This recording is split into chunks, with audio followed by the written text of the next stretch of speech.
안녕하세요. 마음 편한 삼성전자입니다. 얼마 전 세계 독점적으로 EUV 노광 장비를 공급하는 ASML의 영업이익을 발표했는데 무려 전년 대비 3배 오른 깜짝 실적이었죠.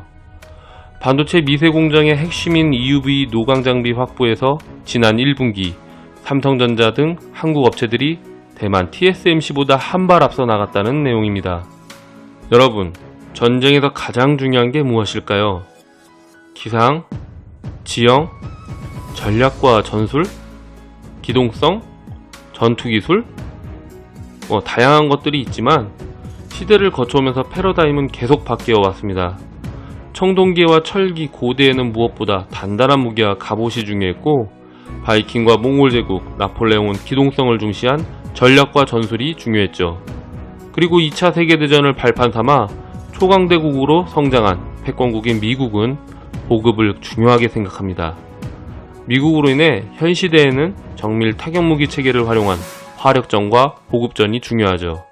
지금의 패권국 미국은 바로 화력전과 보급전의 최강인 국가입니다. 인텔, TSMC, 삼성전자 이 세 기업의 반도체 삼국지의 서막을 알리는 보급전에서 삼성전자가 선전하고 있습니다. 이번 ASML의 1분기 매출액 중 EUV 노광 장비 판매 비중이 우리나라가 44%, 대만이 43%로 근소하게 앞지른 것이죠. 물론 지난해 4분기 판매 비중이 대만이 39%, 우리나라가 31%로 격차가 다소 벌어져 있던 것에 비하면 크게 분발하고 있는데요. 물론 우리나라에는 삼성전자와 SK 하이닉스 외에도 여러 기업이 있고 대만도 TSMC와 UMC 외에도 여러 기업이 있지만 전체적인 규모 면에서 삼성전자가 많이 따라왔다는 것을 추정할 수 있습니다. 삼성전자 이재용 부회장도 이 반도체 전쟁에서 승리하기 위해서는 싸울 수 있는 전쟁 물자인 EUV 노광 장비의 확보를 최우선적으로 생각했던 것 같아요. 그래서 지난해 10월 네덜란드로 날아가 ASML 본사를 방문하였던 것이고요. 그러한 이재용 부회장의 노력의 결실이 서서히 드러나고 있습니다. 지난해 11월 삼성전자의 러브콜에 화답하듯 ASML의 CEO 피터 버닝크와 경영진은 삼성전자 반도체 사업장을 찾아와서 EUV 노광 장비 협력 방안을 논의했죠. 이러한 행보는 삼성전자와 ASML의 밀월 강화로 받아들이고 있는 게 업계의 정설입니다. 평택의 3공장 투자 확정 발표가 6월로 곧 임박한 상태지만 공장이 다 지어졌는데 안에 들어가야 할 장비가 아직 확보되지 않았다면 그건 속빈 강정일 것입니다. 게다가 그 장비가 5나노 이하 초미세 공정에서는 빼놓고 얘기하기 힘든 하이나 기술로 만들어진 EUV 장비라면 말이죠. 이 EUV 장비는 기존 EUV 장비 대비 2배에서 3배 비싼 가격으로 2023년 중반에 시제품을 공개할 예정입니다. 구매 대금을 대부분 선불로 받아 개발하여 공급하는 ASML이라면 이번 매출에 제가 말씀드린 이 장비의 대금도 포함되어 있을 것으로 예상됩니다. 얼마 전에 제 영상에서 한번 언급했었죠. 2012년 삼성전자가 ASML의 지분 3%를 3,630억 원에 사들여서 절반은 중간에 팔고 지금 1.5%에 해당하는 지분을 보유하고 있는데 그 가치가 주가 기준 4.4조 원이 된다고요. 그리고 제가 강조했던 것은 4조 원의 시세 차익보다 더 중요한 것은 앞으로의 파트너십의 긍정적인 역할을 할 것이라는 언급을 했었는데요. 이러한 지분을 보유하고 있는 것도 분명히 삼성전자와 ASML의 밀월에 크게 작용했을 것으로 보이네요.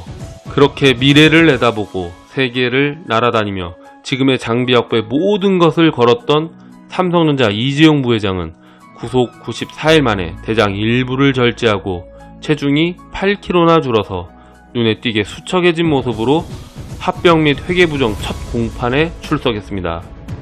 매우 안타깝네요. 삼성전자 이재용 부회장의 초창기에는 리더십에 논란이 있었고 지금은 사법 리스크로 인해 매우 힘든 시기를 보내는데요. 삼성전자에 대한 뉴스를 찾고 이재용 부회장의 행보를 쫓다 보니 어느새 이재용 부회장이 사업에 감도 있고 이건희 회장 못지않게 리더십도 있다고 느껴지는데요. 다만 외부에서 봤을 때는 그 표현 방식이 아버지에 비해 상당히 완만하다 보니 자주 오해가 있는 것 같습니다. 이재용 부회장 한 사람의 공으로 몰아가는 것은 옳지 않다고 생각되지만 대당 3천에서 5천억 원을 호가하는 장비의 계약을 직접 챙기며 조금이라도 많은 장비를 확보하기 위해 여기저기 뛰어다녔던 이재용 부회장이 제일 고생스러웠을 것이라고 생각이 되네요. 그리고 그 결과 ASML의 판매 비중 44%로 세계 1위이며 어플라이드 머터리얼즈의 판매 비중 역시 지난해 4분기 대만이 33%와 우리나라 12%로 2배가 넘는 차이였지만 올해 1분기 우리나라가 25%, 대만이 23%로 1위를 달성했습니다. 이제서야 경쟁을 제대로 할 만큼 장비는 갖춰지고 있습니다. 2023년 하반기 양산을 목표로 하는 평택 3공장 건설이 완료되고 같은 해 개발 예정인 ASML의 최신 EUV 노광 장비를 공급받게 되겠죠. 그리고 같은 해 3나노 양산에서 TSMC의 핀팩 공정과 삼성전자의 GAA 공정으로 갈리게 됩니다. 여기서 수율과 생산효율을 개선시킨다면 이재용 부회장이 세계 시스템 반도체의 1위를 목표로 선언한 비전 2030도 꿈은 아닐 것입니다. 오늘 이재용 부회장의 모습은 많이 수척해서 안타까웠는데요. 건강관리 잘 하기 바랍니다. 삼성전자 투자자분들도 단기적인 주가의 흐름에 흔들리지 마시고 이재용 부회장과 함께 비전 2030의 꿈을 꾸어보시는 것은 어떨까요? 구독과 좋아요는 제게 큰 힘이 됩니다. 이상 마음 편한 삼성전자였습니다. 감사합니다.